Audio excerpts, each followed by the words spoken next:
우리 이 자리에 오신 여러분들을 환영하고 축복합니다. 우리 옆에 계신 분들을 축복하며 시작하면 좋겠습니다.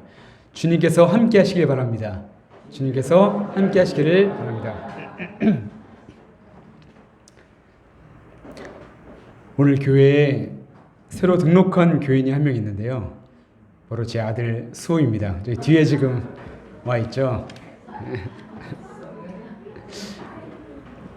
태어난 지 얼마 안 된 것 같은데 벌써 어제가 100일이었거든요. 이제 100일이라는 시간이 흘러서 드디어 함께 예배를 드리게 되었습니다. 저는 요즘 아이를 키우면서 부모님이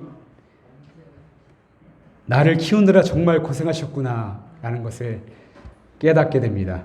뿐만 아니라 너무 예쁜 아들을 보면서 하나님께서 나를 보시고 이렇게 예뻐하시고 사랑하시겠구나 라는 것을 또한 깨닫고 감사하게 됩니다. 사실 아이가 생기기 전까지는 그냥 아내하고 단둘이 살아도 행복하게 잘 살 수 있겠구나 라고 생각했었습니다. 그런데 아이가 생기고 나니까 조금은 생각이 달라지더라고요. 아이가 있는 것이 그렇게 행복하고 그렇게 기쁨을 주는 건지 이번에 알게 되었습니다. 그래서 저뿐만 아니라 여기 있는 딱 보면 이제 어두컴컴하고 좀 심심한 친구들 보면 저 친구를 빨리 결혼해서 아이를 낳았으면 좋겠다라는 생각을 하면서 이들을 위해서 진심으로 기도를 하게 됩니다. 여러분들 우리 주변에 이제 외로운 친구들 하루빨리 주님께서 짝을 붙여주시고 또한 아름다운 가정을 이룰 수 있도록 오늘 동안 기도해 주시길 부탁드리며 또한 늦지막히 아들을 낳은 저와 제 아내의 체력을 위해서 또한 건강을 위해서 또 아이를 위해서 또 함께 기도해 주시면 감사하겠습니다. 이제 말씀을 보겠습니다. 구약 성경에는 아주 위대한 선지자들이 많이 등장합니다. 그 중에 위대한 선지자 3명을 꼽자면 여러분들은 누구를 선택하시겠습니까? 만약에 저라면 모두가 다 물론 하나님의 위대한 선지자이지만 이스라엘을 출애굽시키고 또 그들의 불평과 원망과 불순종에도 불구하고 끝까지 포기하지 않고 이스라엘 백성들을 이끌었고 기도해 주었던 모세, 그리고 두 번째로는 이스라엘의 왕정시대 때 하나님의 부르심에 순종하여서 그의 온 생애를 기도하고 그리고 말씀을 전하는 데 헌신했던 사무엘, 그리고 셋째로 오늘 등장하는 엘리야를 꼽을 것 같습니다. 성경에는 엘리야를 통한 아주 놀라운 기적들이 등장합니다.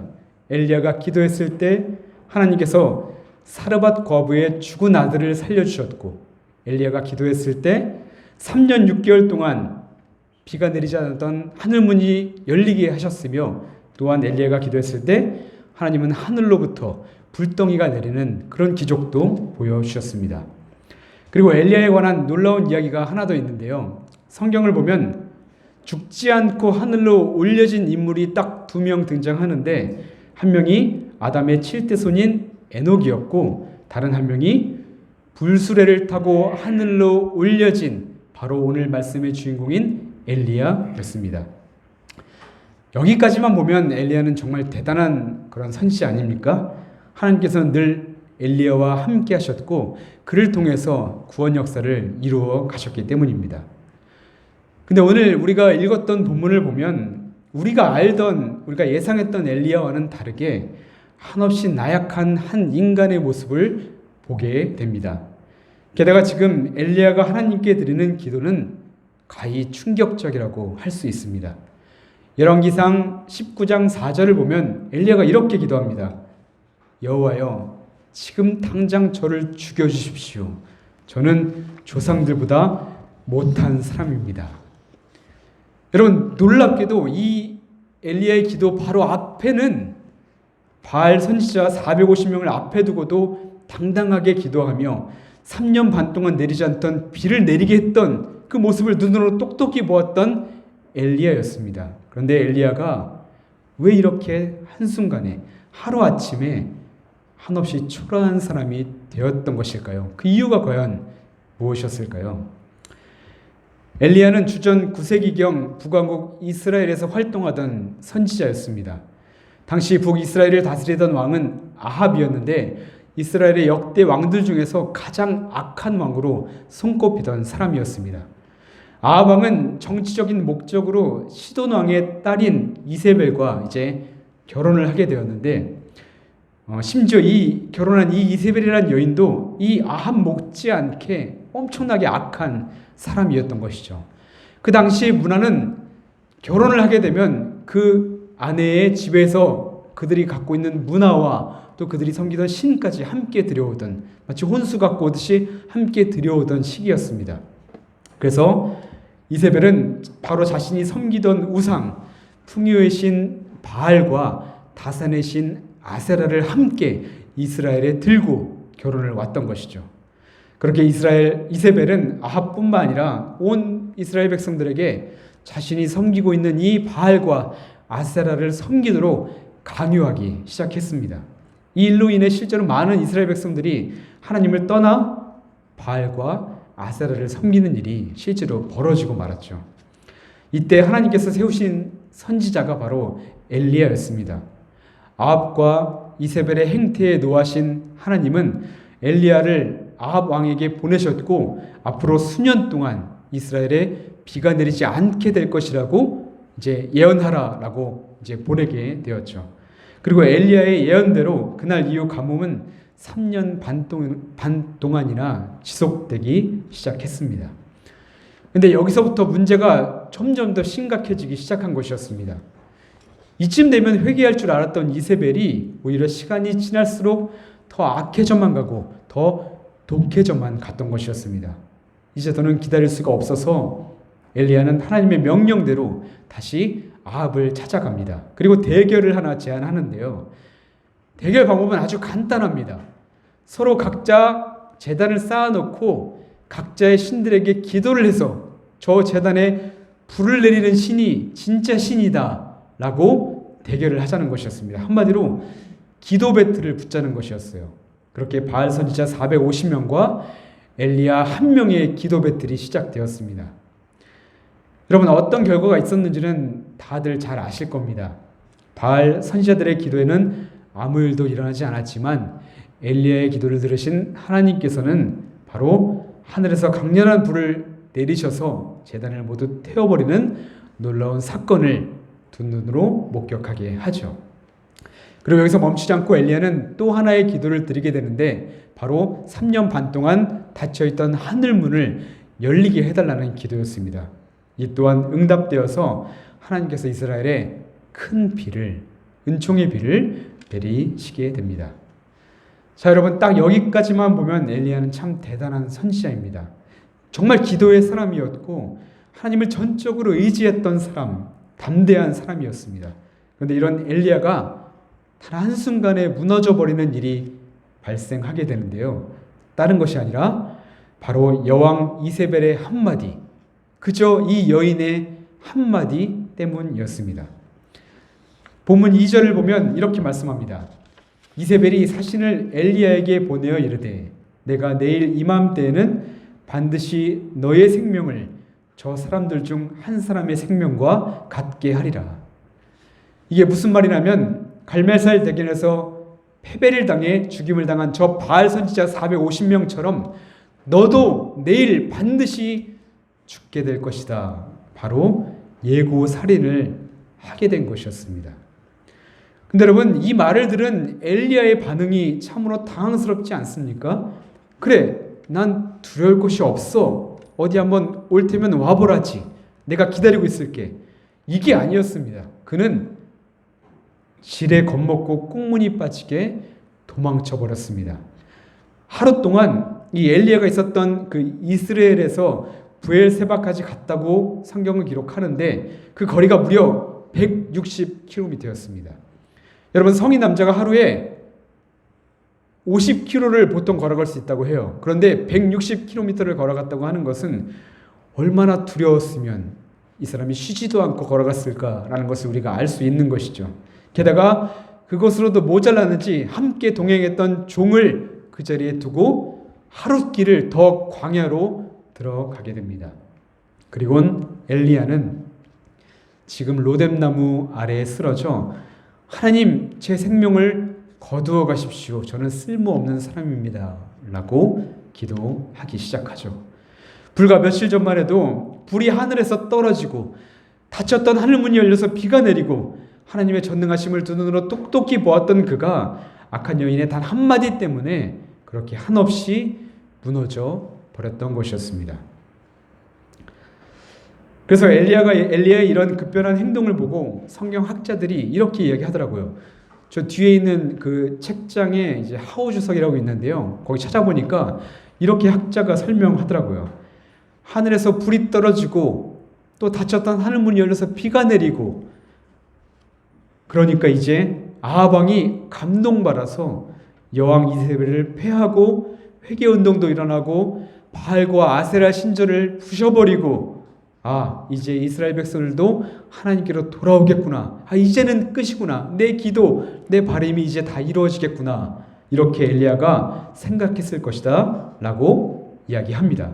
그러나 성경에 보면 현실은 어떻습니까? 아무것도 변한 것이 없었습니다. 아합 왕도 그대로였고 백성들도 회개하지 않았고, 오히려 이세벨은 더욱더 기세등등해가지고 자신을 죽이겠다고 오히려 공표를 하고 있는 것 아닙니까?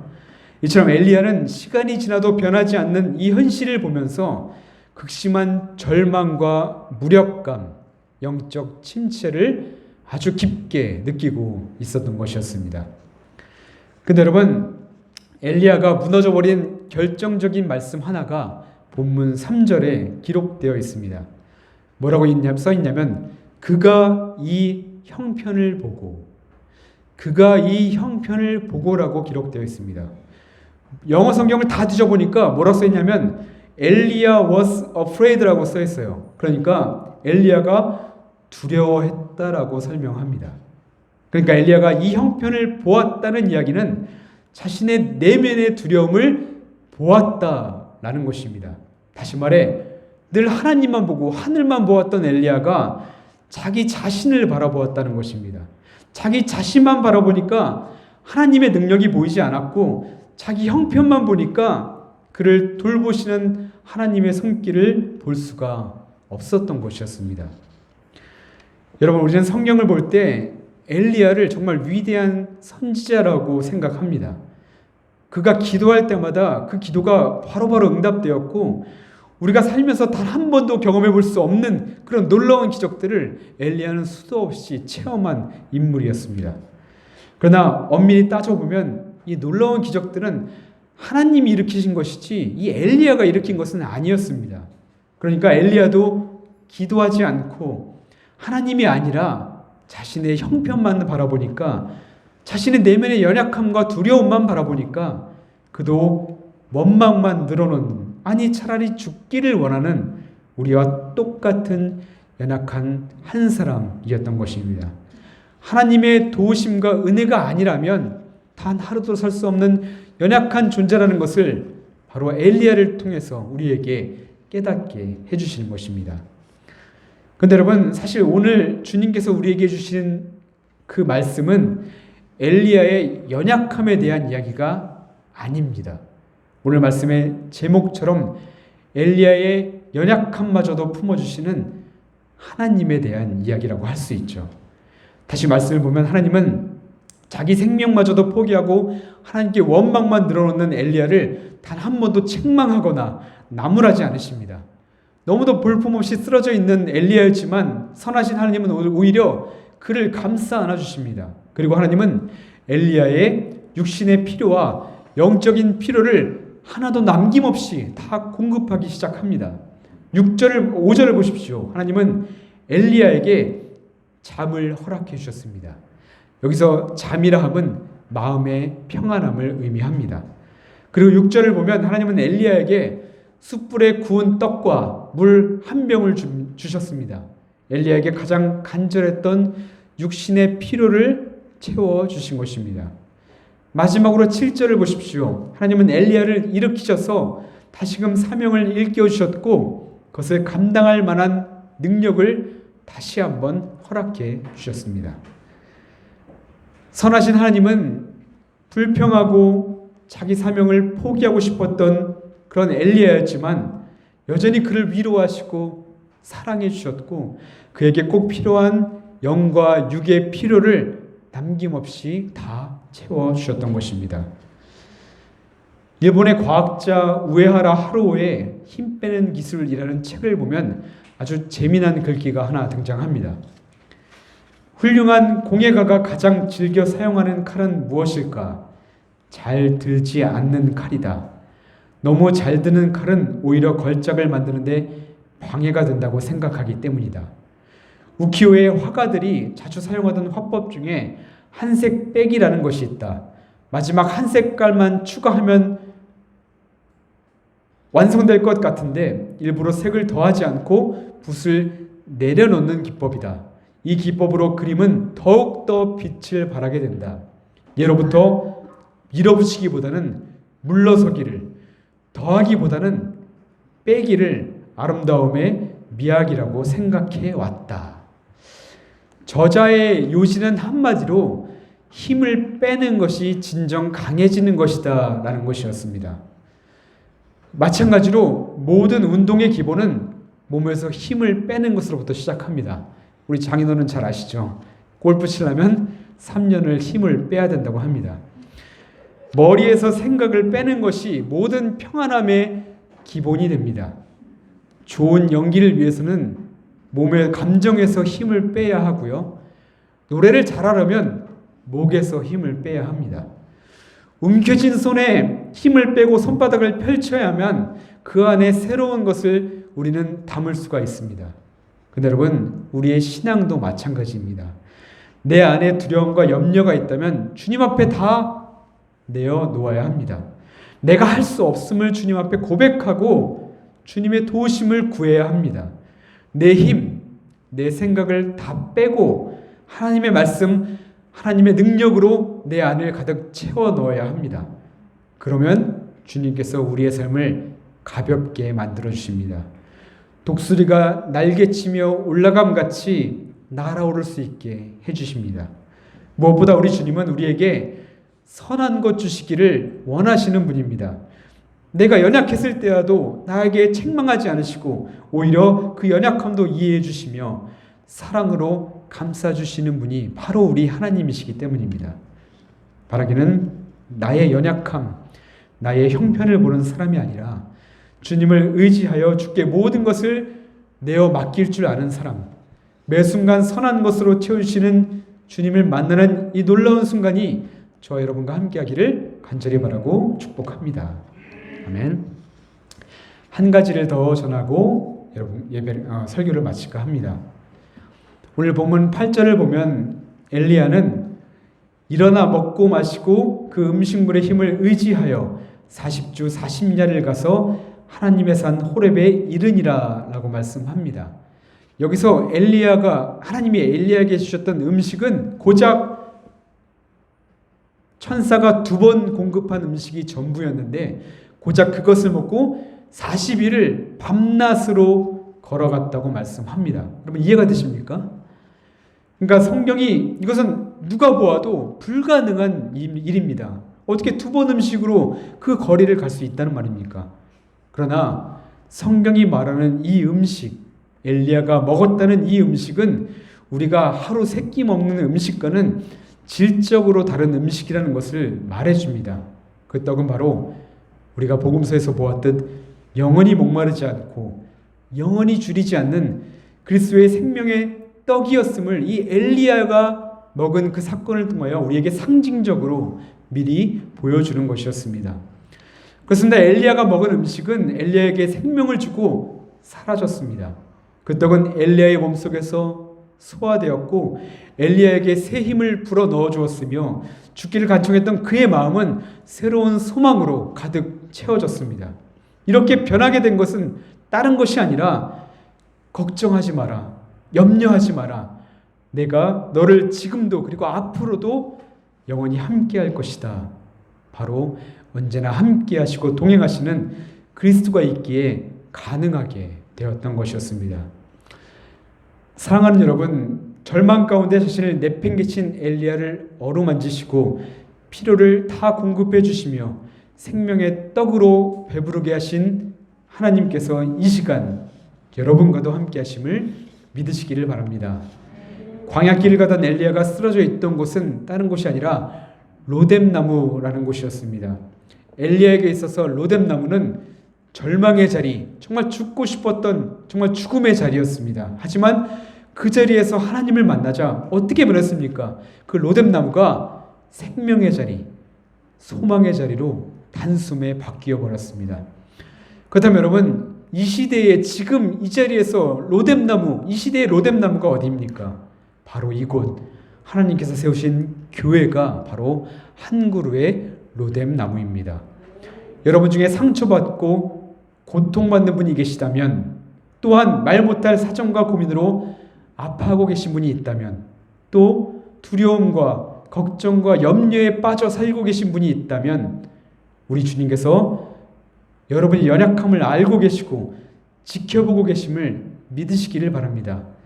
선하신 주님께서 연약한 이들을 치유하시고 위로하시며 영원히 줄이지 않을 생명의 떡을 여러분 한 사람 한 사람에게 공급해 주실 것입니다. 그리고 한없는 사랑으로 여러분들을 돌봐주실 것입니다. 또한 하나님의 사랑을 입은 우리 모두가 세상에서 한 그루의 로뎀나무가 되어서 우리가 세상으로 나아갔으면 좋겠습니다. 하나님의 사랑이 필요한 모든 사람들에게 사랑과 복음을 전하고 그들을 일으키고 살리고 소망을 주는 그 역사가 바로 저와 여러분들을 통해서 이루어지기를 간절히 바라고 소망합니다. 언제나 사랑으로 찾아오시는 주님을 만나는 은혜가 영혼의 양식, 생명의 양식을 풍족히 먹고 사람들에게 나누는 은혜가 바로 이곳에 그리고 여러분들의 삶에 늘 흘러넘치기를 주님의 이름으로 축복합니다. 아멘. 기도하겠습니다.